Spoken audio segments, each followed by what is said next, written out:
बड़ी दुर्भाग्य की बात है जिसको मैंने टिकट दिया, जहाँ का जीत हार का सम्मान मेरा सम्मान था, उस प्रत्याशी द्वारा आरोप लगाए गए हैं, ये मेरे लिए दुःख की बात है क्योंकि उनका हार मेरा हार हुआ।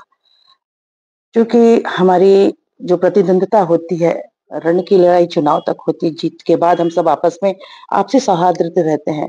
भाजपा प्रत्याशी मेरे घर आए, उन्होंने मेरे चरण स्पर्श लिए पति-पत्नी ने और उन्होंने आशीर्वाद माँगा। चूँकि उस समय हाथ में मेरे पास कुछ नहीं था, मैंने कहा हम आपका कुमकुम टीका से कर लेते हैं, स्वागत करके कुमकुम टीका तभी हमारे उस जनता के बीच में डॉक्टर राघव जी उपस्थित थे। उन्होंने कहा कि आपका आशीर्वाद मिला और तभी हमको अवसर मिला।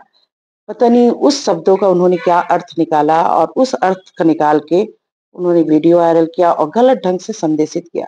चूँकि सरोज यादव मेरी बहन जैसी है और एक विधवा स्त्री है, चूँकि उसकी हार मेरी हार है, तो ये बड़ी विडंबना है कि वो अपनी पार्टी फोरम में बात न रखकर प्रेस कॉन्फ्रेंस में अपनी बात रखे, जिससे मेरे सम्मान को भी चोट पहुँची है। अब ये तो डॉक्टर राघव ही बता सकते हैं कि उन्होंने उस शब्द का क्या अर्थ से बोला है और इन्होंने क्या अर्थ निकाला है। पर मेरा एक ऐसा मानना है चूँकि हम सब परिवार की तरह रहते हैं, वो हमेशा मुझे पूछते थे कि आप चुनाव लड़ रही हैं कि नहीं? आप लड़ेंगी तो फिर बताइएगा। तो हमेशा माना कि मैं अपनी बहन सरोज यादव को खड़े कर रही हूँ, मैंने कहा था।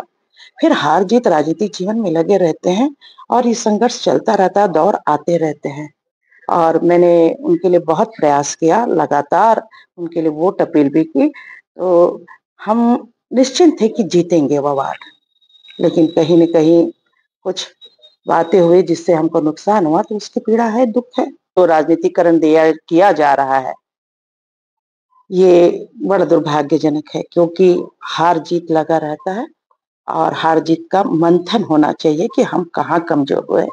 उस कमज़ोर कड़ी को हमको मजबूत करनी चाहिए, ना कि आरोप-प्रत्यारोप करके हार को किसी पे ठीकरे के रूप में नहीं फोड़ना चाहिए। इसका राजनीतिकरण हो रहा है, ये बड़ी दुःख की बात है।